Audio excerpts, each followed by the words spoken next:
Guess who's back, boys? Excuse me. I think y'all know who's back. It's Idol. Today we're gonna be talking about the Sega Game Gear.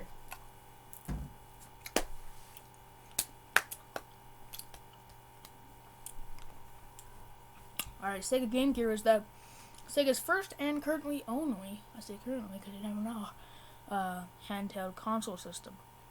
So, let's get right on into it. Make sure you like, subscribe, and hit the bell, and go ahead and share us with you if you have any gaming friends, or just if you want to annoy someone by sending them this video. So, I'm quite annoying. Anyways, let's get into it. If you're just driving, want to listen, take a listen, or just vibing, doing something, want to take a listen. This is a good time. All right, Sega Game Gear. Let's get right on into it. All right, the Game Gear is an 8-bit 4th generation handheld game console released by Sega on October 6, 1990 in Japan, in April 1991 throughout North America and Europe, and during 1992 in Australia. The Game Gear primarily competed with Nintendo's Game Boy, the Atari Lynx, and NEC's Turbo Express. It shares much of its hardware with the Master System. That was a console that we took back, that we looked at about 2 episodes ago. Ago. Whew, I just popped my kneecap. My knee, whatever. And can play Master System games by use of an adapter. Sega positioned the Game Gear, which had full color blacklit screen with a landscape format, as a technology superior handheld to the Game Boy. We'll have to see who wins this time, Game Gear or Game Boy. We'll have to see. Alright, manufacturer was Sega. Type was handheld game console. Generation with 4th generation. Obviously, we already went through the release date. October 6, 1990 in Japan. In North America and Europe, his introductory price was 19,800 Japanese yen, $149.99 United States dollars, and 99.99 francs. It was discontinued worldwide by Sega, the company, on April 30th, 1997, and in North America in 2000 by Majesco Entertainment. Remember, they took over the Genesis 2 and kept it going for a little bit longer, but sold, alright, and it uses cartridges as normal. Okay, and, some other things, it looks like it's a pretty, they're saying it's kind of superior, to the Game Gear and stuff. To the Game Boy, what am I talking about? Alright, time to get into the history of it. Alright, development. Developed under the name Project Mercury, the Game Gear was first released in Japan on October 6, 1990, in North America and Europe in 1991, and in Australia in 1992. Originally retailing at 19,800 Japanese yen in Japan, $149 in America, and 99.99 francs in Europe, the Game Gear was developed to compete with the Nintendo Game Boy, which Nintendo had released back in 1989. So, Nintendo got a little bit of a head start. The console had been designed as a portable version of the Master System and featured more powerful systems than the Game Boy, including a full-color screen in contrast to the monochromatic screen of its rival. According to former Sega console hardware research and development head Hideki Saito, Sega saw the Game Boy's black and white screen as a challenge to make our own color handheld system.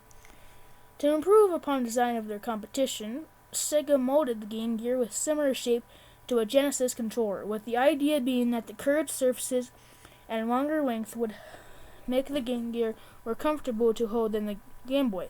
The console's mass was carefully designed from the beginning of development, aiming for the total mass between that of the Game Boy and the Atari Lynx. Another full-color screen competing product, that was the Atari Lynx, by the way. Despite the similarities, the Game Gear shared with the Master System. The games of the latter were not directly playable on the Game Gear, and were only able to be played on the handheld by the use of an accessory called the Master Gear. Catchy name. The original Game Gear pack-in game was Columns, which was similar to the Tetris cartridge that Nintendo had included when it launched the Game Boy. With a late start into the handheld gaming market, Sega rushed into the Game Gear into stores quickly, having lagged behind Nintendo in sales without a handheld on the market. As one method of doing so, Sega based the hardware of the Game Gear on the Master System, albeit with a much larger color screen than its predecessor, the Game Gear. The Game Gear supported 496 colors compared to the 64 colors supported by the Master System. Part of the intention of this move was to make the Master System games easy to port to the Game Gear, though the Game Gear was designed to be technology superior to the Game Boy. Its design came at a cost of battery life, where the Game Boy could run for 30 hours on 4 AA batteries. The Game Gear requires 6 AA batteries and can only run for 3 to 5 hours. So you have nothing better to do and just playing your Game Gear, and you gotta put in 6 AA batteries. Like if you play for 2 days and you play for 3 hours a day, every day, if you're really into the Sega that much, you literally have to have 6 AA batteries to play your handheld console. Which batteries, especially batteries, are very not cheap, to say the least. So it was kind of weird. Here, I don't know if they have a picture of the back of one here, but they do have 6. They require 6 things, so it's a little bit weird. I'm not gonna lie, that you have to be buying 12 packs and it only lasts you 4 days. You know what I mean? I play 3 days out, 3 hours every day for 7 days. What's that? 21 hours worth, and let's see, if it can only last 3 hours, that's 1, and if there's 6 batteries, you're going to need, 12 batteries for 2 days, 18 batteries for 3 days, 14, anyways, yeah, it's going to be like a ton, like over 25 or something batteries if you want to play it for a week. So that's not good if you don't get the point already. Okay, continue on. We wanted a bunny trail there. Anything there? Nothing. Alright. My script is harder.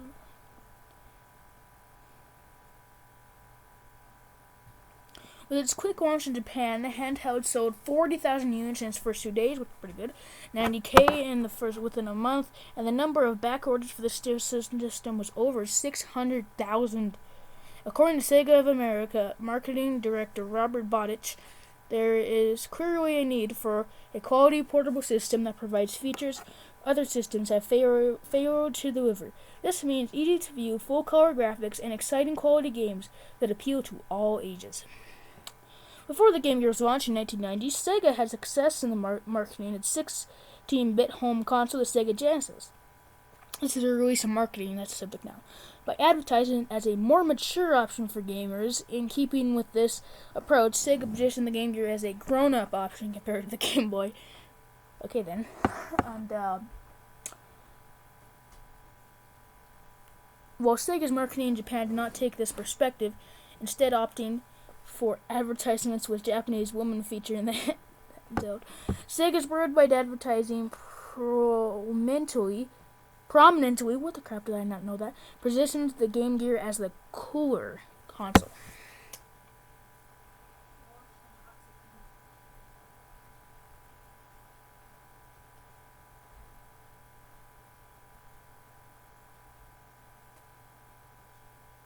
Marketing for the Game Gear included side-by-side comparisons of Sega's new handheld with the Game Boy, likening Game Boy's players to the obese and uneducated. Once Sega advertised it featured the quote, "If you were colorblind and had an IQ of less than 12, then you wouldn't mind which portable you had." Oh my gosh. Can't be doing that, Sega. I'm usually on Sega's side, but you can't be doing that. You can't be doing that, Sega. You don't get in trouble. Such an advertising drew fire from Nintendo, who sought to have protests organized against Sega for insulting disabled persons. Sega, you deserve that. You deserve that all the way. Sega, come on, man. I mean, show them the hardware. You know, I mean, don't call their people that play their games, you know, obese people, obese colorblind people. Don't call them that, Sega. That's a good way to get canceled in 2020. But moving on. Right. Sega responded with a statement from Sega of America President Tom Kalinske saying that Nintendo should spend more time improving their products and marketing rather than working on behind-the-scenes corrective act. Eventually, this debate would have little impact on sales for the Game Gear. Yeah, I kind of thought so. Not gonna lie, but we have a side-by-side here. Thank you. Alright, so this is a side-by-side comparison. Obviously, the Nintendo Game Gear is a lot more meaty and bigger with the screen in the middle. On the side, a little bit of stuff. Well, this thing is just, you know, short, skinny, only a couple buttons. You know, I like the feeling of this better than probably this, but either one. But this is color, as you can see. This has black and white, or a greenish black and white per se. Alright, Europe and Australia were the last regions to receive the Game Gear due to delays in receiving the new handheld. Some importers pay such as 200 francs in order to have the new system. Hang on. Let me look up something.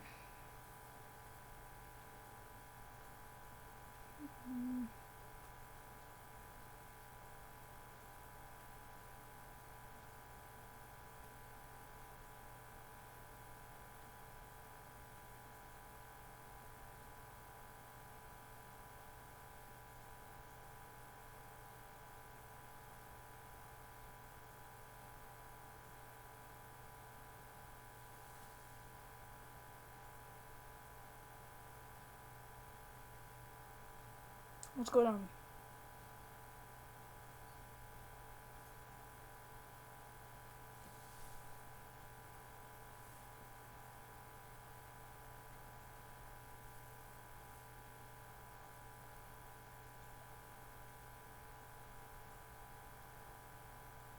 Oh no, it's like 200 some bucks or something to get. I don't know, it doesn't make any sense. While the Game Gears were released in Europe, video game distributor, guess who's back? It's stinking Virgin Mastertronic. As you know, Mastertronic unveiled the price of the Game Gear as 99 francs, positioning it as being more expensive than the Game Boy, but less expensive than the Atari Wings, which was also a full-color system. So, Atari really balling out there. I'm finna not gonna lie, Atari really stepped up the game, you know. I see you, sorry, I see you. Oh my gosh, I don't want to pause it. I don't want to do that.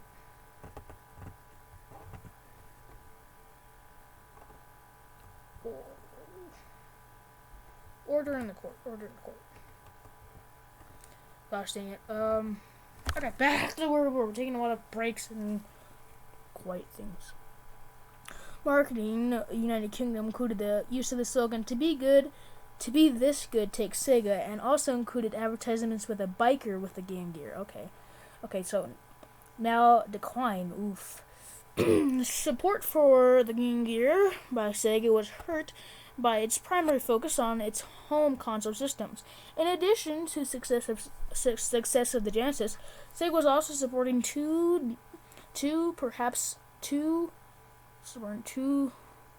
new things for its home system, the Sega CD and the 32X, as well as developing the new 32-bit system, the Sega Saturn.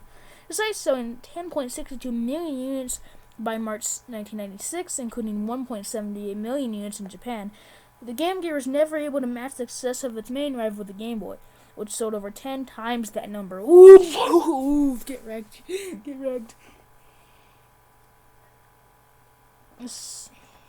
The system's late sales were further hurt by the Nintendo's release of the Game Boy Pocket. A small version of the Game Boy, which can run on just 2 AAA batteries. So yeah, I don't think Game Gear is going to be able to beat that out.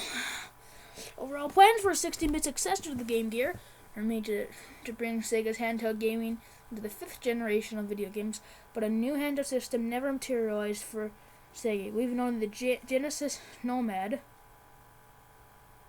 a portable version of Sega, a portable version of the Genesis to take its place. Moreover, the Nomad was intended to supplement the Game Gear rather than replace it.